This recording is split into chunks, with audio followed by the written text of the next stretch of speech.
informasi lah ada peristiwa penggeledahan di rumah Riza Khalid. Itu mungkin prosesnya sampai sejauh ini apa sih Pak, dan temuannya mungkin apa aja? Nah, baik teman-teman sekalian, seperti yang sudah kami sampaikan bahwa benar penyidik sudah melakukan 4 kali penggeledahan ya, dan penggeledahan itu dilakukan di berbagai tempat. Nah kemarin penyidik juga melakukan penggeledahan di 2 tempat. Yang pertama di Jalan Jenggala, kemudian di Plaza Asia lantai 20.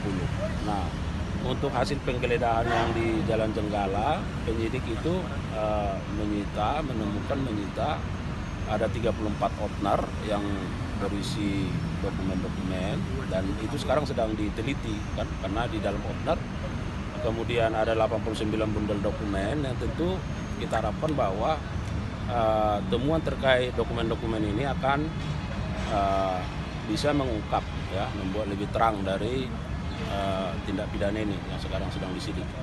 Kemudian ada uang tunai sebanyak 833 juta dan 1.500 US dolar ya. Kemudian ada 2 CPU. Nah CPU ini juga sekarang oleh teman-teman penyidik sedang dibaca ya, dikaji apakah ada informasi-informasi yang terkait dengan aktivitas ya dari dugaan tindak pidana yang disangkakan ya, terkait dengan importasi dan seterusnya.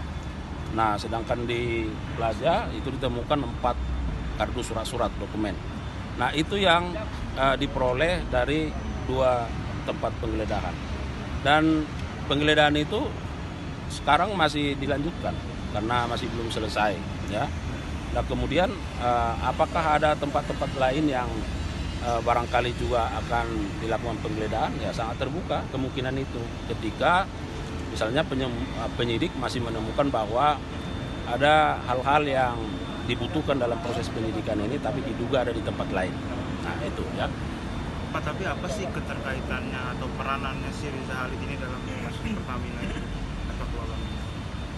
Nanti itu yang akan didalami oleh penyidik. Nah cuma dalam konteks sekarang nih ya, konteks sekarang bahwa penyidik menduga kuat bahwa aktivitas ya terkait dengan sangkaan dugaan tindak pidana korupsi itu dokumen, dan ternyata ada di sana.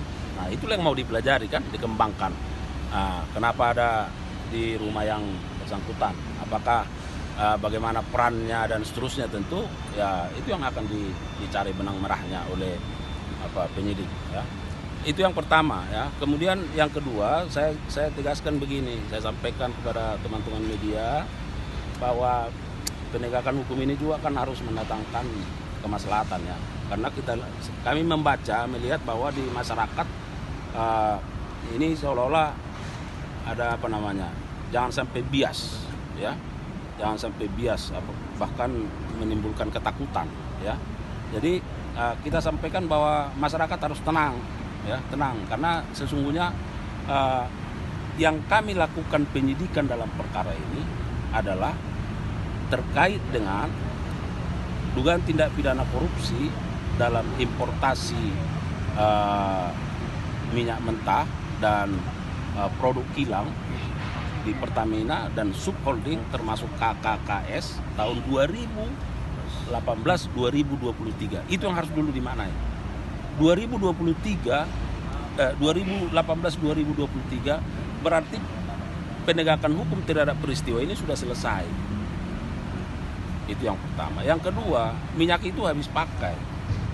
Ya, habis pakai. Jadi jangan ada pemikiran di masyarakat bahwa seolah-olah minyak yang digunakan sekarang itu adalah minyak oplosan. Nah itu nggak tepat ya, karena memang kita menemukan fakta hukum yang sudah selesai ya, bahwa RS selaku direktur utama PPN itu melakukan pembayaran terhadap pembelian minyak yang RON 92 berdasarkan price listnya.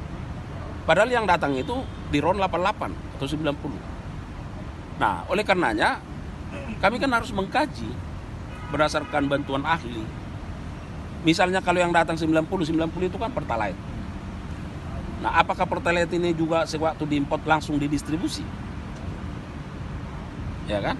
Karena kan Misalnya 88 itu premium. Apakah ini langsung didistribusi?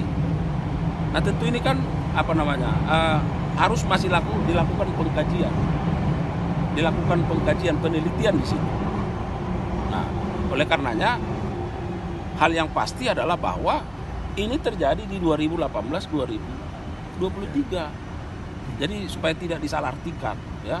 Karena ini kan penegakan hukum ini, rekan-rekan media kan juga mendorong ya, mendukung, masyarakat mendukung supaya apa? Ini tuntas ya. Tapi juga jangan menimbulkan keresahan di masyarakat. Karena peristiwanya ini sudah selesai. Jadi apa yang disampaikan oleh pihak Pertamina? Ya karena pernyataannya sekarang kan. Jadi sekarang nggak ada masalah. Speknya udah sesuai. Karena yang kita sidik ini ada 2018-2023. Minyak itu barang habis pakai. Kalau sampai 2 tahun stoknya itu, karena kan terus dia berputar, ya. Jadi supaya tidak tidak bias.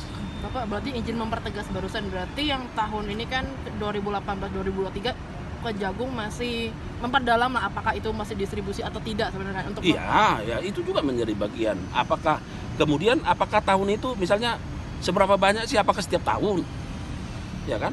Tapi kami menemukan fakta itu ada. Price listnya itu yang dibayar 92, barang yang masuk itu di bawah 92. Kan kami harus sampaikan fakta ke masyarakat. Apakah itu didistribusi sesuai penerimaan barang? Nah itu nanti. Nah yang ketiga, nanti ada pertanyaannya. Yang ketiga terkait soal kerugian. Nah di beberapa media kita sampaikan bahwa yang dihitung sementara kemarin yang sudah disampaikan dirilis itu 193,7 triliun. Itu tahun 2023.